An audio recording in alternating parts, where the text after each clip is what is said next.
ایاک نعبد و ایاک نستعین. میرے پاکستانیوں، بڑی تیزی سے اسلام آباد میں عدالت میں میرا توشہ خانہ کا کیس چل رہا ہے. ہمایوں دلاور صاحب پریزائڈ کر رہے ہیں اس میں، اور ہم نے کوشش بڑی کی ہے کہ چیف جسٹس اسلام آباد ہائی کورٹ، اور ہم بڑی دیر سے کوشش کر رہے ہیں کہ وہ ہمارا کیس ٹرانسفر کریں یہاں ہمایوں دلاور سے، کیونکہ یہ حق ہوتا ہے ایک جو ہر شخص کا، اس کا ہمیں آئین، ہمارا قانون حق دیتا ہے کہ اگر ہمیں ایک اعتماد ایک جج پہ نہیں ہوتا تو ہمارا حق ہوتا ہے کہ ہم اپلائی کریں کہ ہمارا کیس ٹرانسفر کر دیں. اور یہ ہم نے تب سے کیا تھا، یہ میں نے کل بھی بات کی، میں پھر بھی آپ کو بتا دوں کہ جب مجھے غیر آئینی اور قانونی طور پہ اٹھایا گیا اسلام آباد ہائی کورٹ سے اور مجھے پولیس لائنز میں رکھا گیا، تو ادھر ایک دم پتہ چلا کہ ہمایوں دلاور صاحب نے عدالت نکالی اور مجھے طلب کر لیا توشہ خانہ کیس پہ. نہ میرا وکیل، نہ مجھے پتہ ہے کسی چیز کا، اور اس کیس میں پھر فرد جرم لگا دیا.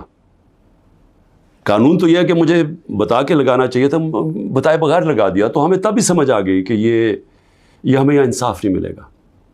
تو اس کے اگلے دن ہم نے تب سے اپلائی کیا اسلام آباد ہائی کورٹ میں ٹرانسفر کا. اب میں بات کر رہا ہوں 12 مئی کو. یہ تقریباً اب سمجھ لیں کہ 3 مہینے گزرنے لگے ہیں. تب سے اپلائی کیا ہوا ہے اور کوشش کرتے گئے کہ ہمارا کیس اس عدالت سے نکالا جائے. اس کے بعد بہرحال جو میں نے آپ کو بتایا کہ کیس ہوا، میں نے 35 سوال دیے گئے.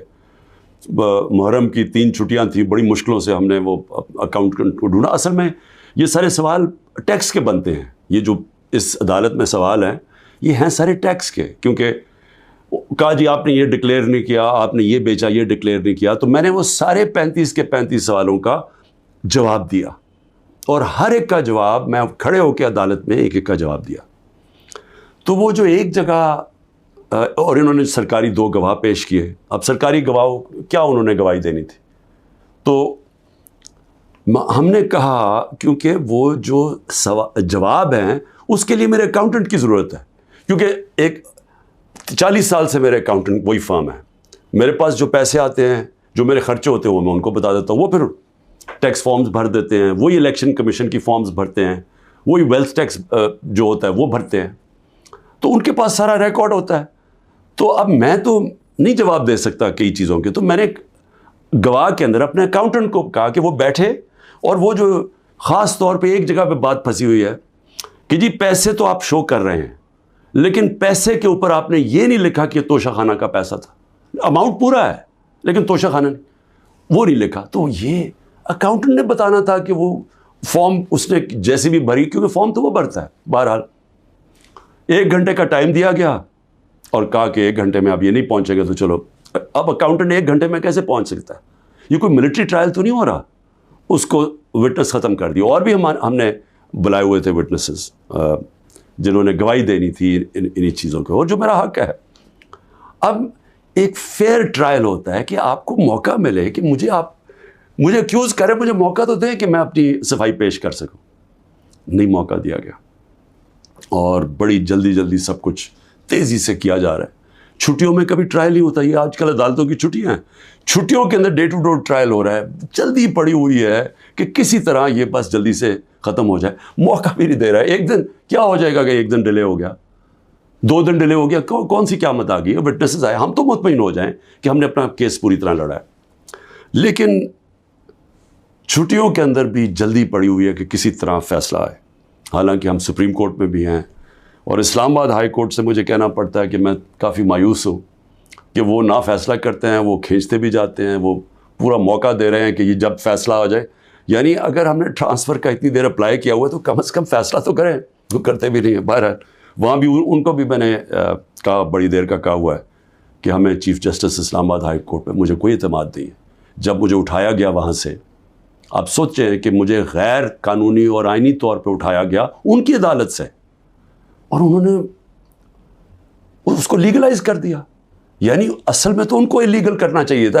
سپریم کورٹ کو تو جانے کی نوبت نہیں ہونی چاہیے تھی. ان کی عدالت میں بیٹھا ہوں, شیشے توڑ کے, ڈنڈے مار کے, وکیلوں کو مار کے, وہ بیچارہ رجسٹری سٹاف ان کو ڈنڈے مار کے, اور مجھے گھسیٹ کے لے گئے وہاں سے ان کی عدالت سے.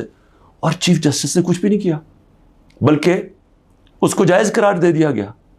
اس کے بعد جو اس سے پہلے ٹرین کیس تھا, 3 ممبر بینچ بیٹھا, دو ججز نے واضح طور پہ کہہ دیا کہ مینٹینیبل یہ کیس, چیف جسٹس صاحب فیصلہ نہیں کر رہے, وہ بھی لٹکائے ہوا وہاں. اور ہمیں اعظم سواتی کو بہت اعتراضات تھے. انہوں نے لیٹر لکھا کہ مجھے اعتماد نہیں ہے آپ کے اوپر. تو نہ وہ اپنے آپ کو ریکیوز کرتے ہیں, نہ ادھر نیچے سے ریکیوز کر رہے ہیں. اور پھر ہمیں بڑا ایک سیریس چیز ہے یہ جو فیس بک پہ دیکھیں, فیس بک 90 دن تک فیس بک کا ریکارڈ ان کے پاس پڑا ہوتا ہے. اگر FIA یا جج صاحب ایک صرف آپ کو ای میل کر دیا فیس بک کو کہ یہ کیس ہو رہا ہے, آپ مہربانی کر کے بتا دیں کہ 90 دن تک ان کی جو بھی فیس بک میں پوسٹ تھی وہ کون سی تھی. کیونکہ 90 دن تک جو لوگوں نے دیکھا ہے اور پوسٹ بھی کیا ہے کہ اس کے جو ہمایوں دلاور کی پوسٹ تھی اس پہ انہوں نے جو ان کا میرے متعلق پوسٹ کی ہوئی ہیں, وہ تو اگر کوئی بھی دیکھ لے تو مجھے تو ان سے انصاف نہیں مل سکتا. لیکن وہ FIA کے پاس گئے اور FIA نے جناب کہا جی وہ کیونکہ ڈیلیٹ ہو گئی ہیں, وہ FIA نے کلین چٹ دے دی, میچ فکس ہوا ہے. ابھی بھی اگر آپ کسی کو انصاف کی فکر ہے چیف جسٹس اسلام آباد ہائی کورٹ کی یا FIA کو, تو بڑا سیدھا ہے کہ ایک ای میل کریں اور فیس بک کو کہیں کہ ہمیں 90 دن کا دے. اس میں پتہ چل جائے گا کہ کیا دلاور صاحب مجھے انصاف دے سکتے ہیں یا نہیں دے سکتے. میں اس کے بعد دوسری بھی بات کرنا چاہتا ہوں, کیونکہ یہ تو اب دیکھتے ہیں, یہ بڑی تیز سپیڈ سے چل رہا ہے, اب دیکھتے ہیں آگے کیا ہوتا ہے. لیکن ابھی تک تو کوئی امید نہیں نظر آ رہی کہ جو فیئر ٹرائل ہوتی ہے وہ مجھے ملے گی, جو میرا رائٹ ہے. دوسری چیز یہ جو انہوں نے 2 بلز اسمبلی میں لے کے آئے بڑی تیزی سے, پتہ نہیں انہوں نے کتنے بل پاس کر دیے 1 گھنٹے کے اندر, کوئی 15 نئی لیجسلیشن لے آئے. وہ گورنمنٹ جو جا رہی ہے 15 لیجسلیشن, 8-10 لوگ بیٹھے ہوئے تھے اسمبلی میں. جمہوریت کا مذاق اڑا ہے, نہ وہ بل پڑے گئے ہیں نہ کچھ ہے, جلدی سے, اور سارا بل کے پیچھے بدنیتی ہے. اور یہ جو 2 بلز انہوں نے انٹروڈیوس کیے ہیں, سیکریسی ایکٹ اور prevention of extreme violence act, یعنی یہ جو 2 بل ہیں یہ تو ایک قوم کو غلام بنا رہے ہیں. یہ تو اسٹالن کی USSR کے اندر اس طرح کے تو قانون بنتے تھے, یا نازی جرمنی میں بنتے تھے. لیکن یہ کسی آزاد معاشرے میں تو کوئی تصور بھی نہیں کر سکتا کہ انٹیلیجنس ایجنسی فیصلہ کریں گی, کسی گھر میں بھی گھس جائیں گی اور فیصلہ کریں گی کہ یہ گھر کے اندر کوئی دہشت گرد ہے. اور وارنٹ ایک جو ہوتا ہے گھر میں گھسنے سے پہلے آپ کو سرچ وارنٹ لینا پڑتا ہے, اس کے بغیر آپ گھس جائیں گے گھروں میں, کسی کے گھر میں بھی گھس جائیں گے اور کچھ بھی کریں گے, اور کسی کو ان کو روکنا نہیں چاہیے. تو یہ تو ایک ملک میں بالکل ہی غلاموں کو کنٹرول کرنے کے لیے ہو رہا ہے. پھر سیکریسی ہے, ایک اور ایکٹ لے آئے ہیں کہ آپ کسی بھی اگر کوئی انٹیلیجنس ایجنسیز کا کوئی آدمی ہے, اس کا آپ نام بھی نہیں لے سکتے. اگر آپ نے نام لے لیا تو وہ آپ کوئی اسٹیٹ سے غداری کر دیں گے, سیڈیشن ہے وہ.